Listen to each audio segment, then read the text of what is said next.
Մենք ասացի նժդեհի այն խոսքը հիշեցրի, որ Հայաստան եւ ճշմարտություն, ասում է, ահա իմ աստվածությունները, հայրենասեր չես, եթե կյանքդ տրված չէ, սպաս այս երկուսին, որոնցից մեկին, ասենք Հայաստանին, կարելի է ծառայել միայն մյուսի միջոցով, ասենք միայն ճշմարտությամբ։ Նու այստեղ անպայման հարց է ծագում, իսկ ո՞րն է ճշմարտությունը, որովհետև յուրաքանչյուր մարդ ունի իր ճշմարտությունը, ամեն մարդու ճշմարտությունը, ընդհանրապես մարդկանց ճշմարտությունը իրենց գիտակցության մեջ է տեղավորում, իրենց գիտակցության շրջանակներով է սահմանափակում։ Եվ այս տեսակետից շատ ուսանելի է հենց Թումանյանի խոսքը կյանքի մասին։ Կյանքի մասին նա այսպիսի մի միտք է արտահայտել, որ ես սյունակի ձևով գրել եմ եւ դա շատ կարեւոր է հասկանալ։ Ասենք Թումանյանն ասում է, կյանքն իր ամբողջության մեջ մեծ է, շատ է մեծ։ Կյանքը դիեզերական կյանքն է եւ մարդու կյանքի ամբողջ վեհությունն ու քաղցրությունն էլ հենց այն է, որ իր շրջապատի միջոցով ապրի այն մեծ կյանքով։ Բայց մարդը սովորաբար չի կարողանում ապրել այն մեծ կյանքով։ Ապրում է միայն նրա մի մասով, մարդկային կյանքով, սակայն նույնիսկ դրանով մարդկության կյանքով ապրելու էլ քչերն են ընդունակ, չէ որ կյանքն ինչպես անսահման մեծ է, այնպես էլ փոքր է անսահման, եւ ահա ընդհանրապես ապրում են ավելի նեղ ու փոքրիկ կյանքերով, կա ազգային կյանք, պետական կյանք, դասակարգային կյանք, կուսակցական կյանք, ավելի նեղ թայֆայական կյանք, թշնամու բանակների պես կանգնած իրար դեմ մինչև այն պստլիկ եսը։ Ուրեմն ահա այս կյանքերի տարբերությունն է այսօր, որ հասարակության մեջ ստեղծում է քաոսային վիճակ։ Եվ այս տեսակետից, եթե հաշվի առնենք, որ այդ կյանքերից յուրաքանչյուրը ունի իր օրենքները եւ յուրաքանչյուր մարդ իր գիտակցության մակարդակից կախված ապրում է այդ կյանքերից մեկով, կարող է առնչվել նաեւ մյուս կյանքերի հետ, բայց նրա համար ճշմարտությունները լինում են իր այդ ոլորտի օրենքները։ Այս տեսակետից դիեզերական կյանքով ապրողի եւ այն թայֆայական կուսակներ կյանքով ապրողների տարբերությունը լինում է նրանում, որ փոքր կյանքերով մտածողները, ապրողները մտածում են անցավոր ժամանակավոր երևույթների մասին, իսկ դիեզերական կյանքով ապրողները մտածում են հավերժական արժեքների, հավերժական անմահ արժեքների մասին, չմոռանալով երկրայինի մասին, տիեզերականի մասին մտածելով, չմոռանալով նաև երկրայինը։ Այսինքն այդ բարձրագույն գիտելիքները ծառայեցնելով ազգի խնդիրներին։ Եվ այս տեսակետից նաև հնարավոր է ազգային պետական խնդիրներ լուծել միայն այդ տիեզերական իրականության իմացությամբ։ Սա է, որ այս իմացությունն է, որ Թումանյանին էլ նժդեհին էլ հնարավորություն է տվել բարձրագույն, այսպես ասած, լուծումներ տալ ազգային պետական խնդիրների, ժողովրդի խնդիրի դարդուցավին։ Եվ հաշվի առնելով այս երևույթը, որ կան այսպիսի կյանքեր, մակարդակներ եւ անպայման պետք է այդ տիեզերական իրականության իմացությունը Եվ մի փիլիսոփայություն է պետք այդ կյանքի մասին, որ գիտելիք ստանա մարդ։ Այդ փիլիսոփայությունը չունենք այսօր։ Նժդեի խոսքը կուզեմ էլի հիշեցնել փիլիսոփայության անհրաժեշտության մասին։ Նախ մի դեպքում խոսում է ընտրանի մասին, որը պետք է անցյալից, մեր պատմությունից, մեր էպոսներից, բանահյուսությունից, հեքիաթներից եւ ընդհանրապես անցյալից արժեքները բերելով արդի փիլիսոփայության լույսի տակ դնի եւ ընտրություն կատարի։ Դա ընտրանի խնդիրը պիտի լիներ, բայց այդ փիլիսոփայությունը չկա։ Երիտասարդների մասին այսպեսի մի խոսք է ասել։ Այդ սերունդը չնչին բացառությամբ ցայսօր էլ չունի կյանքի հստակ փիլիսոփայություն, փիլիսոփայական կուռ աշխարհայեցողություն, ու այդ իսկ պատճառով մեր հոգևոր կյանքը շարունակում է մնալ քաոսային։ Այս 37 թվականին ասված այս խոսքը շատ արդիական է այսօրվա համար։ Մարքսիզմ-լենինիզմից հրաժարված հասարակությունը որևէ փիլիսոփայություն չի որդեգրել, որի մասին մեր մասնագետները, տարբեր ոլորտի մասնագետներ նշում են, չունենալով փաստորեն ճգնաժամ է առաջացել յուրաքանչյուր ոլորտում։ Քաոսային վիճակը այդ փիլիսոփայության այդ տեսության բացակայությունն է։ Այս տեսակետից այդ արդի փիլիսոփայությունը հենց այն է, որ ես ներկայացնում եմ եւ որը շատ հոգեհարազատ է եղել մեր ազգի այդ մեծերին։ Թումանյանին իր վերնատան անդամներով, Նժդեհին իր շրջապատով ցեղակրոն ուխտի անդամներով ավելի առաջին հերթին հենց Հայկ Ասատրյանը եւ այս փիլիսոփայությունը շարունակությունն է այն փիլիսոփայության, որը Դավիթ Հանհախտն է որդեգրել Պլատոնի Պյութագորասի փիլիսոփայության հիման վրա ստեղծել փիլիսոփայություն, որը մինչև 20-րդ դարից սկիզբ մինչև սովետի իշխանության գալը մեր երկրում այդ փիլիսոփայությունն էր առաջնորդող եւ այս Ագնի յոգան հենց այդ փիլիսոփայության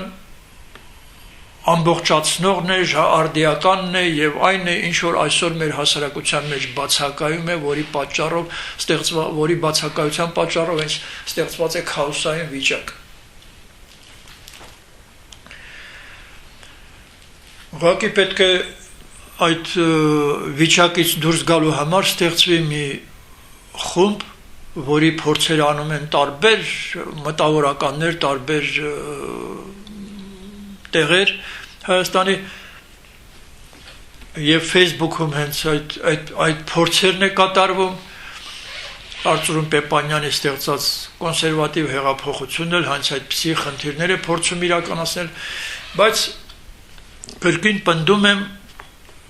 որ չունենալով այդ դիեզերական փիլիսոփայության, դիեզերական իրականության փիլիսոփայությունը չունենալով չենք կարող որևէ լուրջ խնդիր ազգային պետական լուծել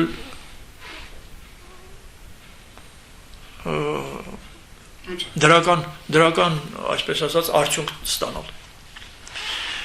Այս տեսակետից խիստ անհրաժեշտ է լրջորեն զբաղվել ուսումնասիրել հենց այս փիլիսոփայությունը, որի մասին կարող եմ ասել, գրքեր կան հրատարակված եւ ռուսերեն եւ մեր ընկերները թարգմանել են հայերեն։ Չի ասի, որ կատարյալ ձևով են կատարված թարգմանությունները, բայց ռուսերենին չտիրապետողները կարող են առաջին հերթին դրանք ուսումնասիրել։ Բոլոր դեպքերում դրանք կօգնեն մեր երկրում տարբեր ոլորտների, տարբեր գիտական դիսցիպլինների, ուղղությունների մասնագետներին ավելի խոր գիտելիքներ ստանալու եւ ասենք իրենց ոլորտը զարգացնելու համար կարող են օգտվել դրանցից։ Միայն մի օրինակ, որ նշեմ, ես ինքս լինելով գրականությունից հեռու մարդ եւ Թումանյան ուսումնասիրելով մի 2-3 տարի հետո գրել եմ Թումանյանագիտության հերթական Թումանյանագիտության երրորդ փուլը եւ նրա խնդիրները եւ մի շարք հոդվածներով Թումանյանի այդ իր ասած այն ուրիշ բանը, այդ ուրիշ Թումանյանը ներկայացրել եմ հասարակությանը եւ կարծում եմ, որ շատ-շատերի համար ընդունելի եւ որպես նորություն, որ մինչ այդ չէր ասվել։ Կարծում եմ, որ ամեն մի բնագավառի մասնագետ լինելով ունենալով այս փիլիսոփայությունը կարող է ավելի մեծ գործեր կատարել իրենց ոլորտներում։ Հնարավոր է ներկայացնել ինչ-որ կոր համակարգ, ասենք, այս պահին այստեղ այդ փիլիսոփայությունը, որպեսզի անձանոթ մարդը, բացի ինչ-որ արդեն ասվեց, պատկերացում ստանա, թե այնուամենայնիվ դա ինչ է։ Ասենք մարքսիզմից մեծ ծանոթ արդեն 3-5-երը կարծես իմացանք, հիմա ասենք բաղկացուցիչ մասերը եւ ասենք դրույթները կամ օրենքները, ոնց որ մարքսիզմն է ասում։ Կարող ենք մենք այստեղ ուղղակի պետք է իմանանք, որ այս նոր ուսմունքը, որ տրվել է Ագնի յոգան, նոր է այնքանով, որ համադրություն է նախկինում տրված կրոնների, փիլիսոփայությունների եւ բաների, գիտությունների, յոգայի, նախկինում տված յոգաների համադրություն է։ Եվ այս տեսակետից չի ժխտում որևէ գոյություն ունեցող այդ մեծ ուսմունքներից, որևէ մեկին կրոններից, եւ չի ժխտում այն պատճառով, որ դրանք էլ բոլորն էլ տրված են նույն աղբյուրից է տրվել, եւ այդ տալու անհրաժեշտությունը սովորաբար բխում է երկու հիմքից, երկու պատճառ է ունենում այդ նոր ուսմունք տալու անհրաժեշտության։ Մեկը որ ասենք նախկինում տվածները բավականին աղավաղվում են ժամանակի ընթացքում, երկրորդը որ մարդկային գիտությունը զարգանալով որոշ գիտակցական մակարդակի հասնելով արդեն անընդունելի է դառնում նախկինում տված այդ երևույթները բավարար չեն լինում, շատերը արդեն հրաժարվում են նախկինից եւ տրվում է նոր ուսմունք, նոր այդ գաղտնի գիտելիքներից նոր բաժին է տրվում մարդկությանը ներկա վիճակից ավելի առաջ գնալու, ճիշտ ուղով գնալու Պաստորեն, սա չհակասելով որևէ կրոնի ուսմունքի նախկինում տված փիլիսոփայական ուղղության, ուղղակի նախկինում տվածների այդ աղավաղվածը մաքրելով, զտելով, կեղծիքներից ազատելով տալիս է մարդկության այս վիճակում։ Եվ սա կօգնի Պաստորեն կրոնների մերձեցման, որ ասենք մինչև հիմա մարդկությունը ունեցել է բազմաթիվ աղետներ, պատերազմներ հենց կրոնական հողի վրա, սա կարող է լինել լավ հող այդ տարբեր հավատքի կրոնների հետևորդների հաշտեցման, խաղաղ համագործակցության, համերաշխ համագործակցության։ Այս տեսակետից լավ օրինակ կարող են ծառայել իրենց խոսքով, իրենց գործունեությամբ հենց Թումանյանի ստեղծած վերնատան անդամները, որոնք ուսումնասիրելով տվել են այդ կրոնների մասին գաղափարներ, իրենց համար հոգեհարազատ են եղել այդ բոլոր ուսուցիչները, վառ օրինակը դրա Ավետիք Իսահակյանի խոսքը կա, մոտավորապես բառացի չեմ հիշում, այն միտքն է արտահայտել, որ իր երանելիներն են Քրիստոսը, Բուդդան, Կոնֆուցիոսը, Զրադաշտը, Լաոցզին,